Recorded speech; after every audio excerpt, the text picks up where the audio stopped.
nosaltres anem a votar en contra del pressupost per molts motius. I el primer motiu és un pressupost per poder continuar. Aleshores, un pressupost per poder eixir del pas considerem que no és el pressupost que el poble de Carcaixent necessita. Estem encara, hem tornat a les xifres de fa 11 anys, de l'any 2004, i en un pressupost així, difícilment des de l'Ajuntament podem estar al costat de les famílies, almenys al nivell que les famílies necessiten.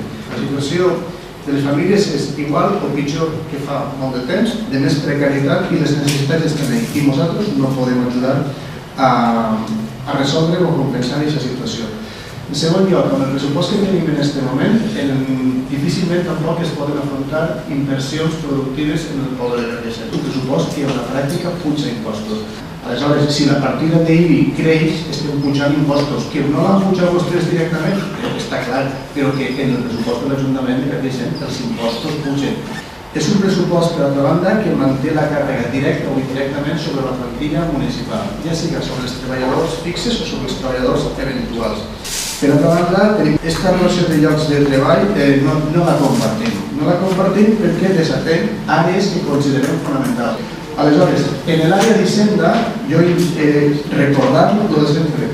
Queda afectada l'àrea d'intervenció, que continua falta de personal, i queda afectada l'àrea de recaptació. Però dotar a l'àrea de mitjans suficients per a compensar la falta d'interventor i la falta de tècnics sí que és una obligació que vostès haurien d'atendre. Recordar una vegada més el tema de la policia local, un servei bàsic en el que sí que podem actuar perquè l'Estat ens ho permet, cobrint determinades places que estan vacants. Cada dia tenim més policies en segona activitat i menys en servei actiu en el carrer. Ja és de veres i a més toca que invertisquen o que gasten en efectius de la policia local.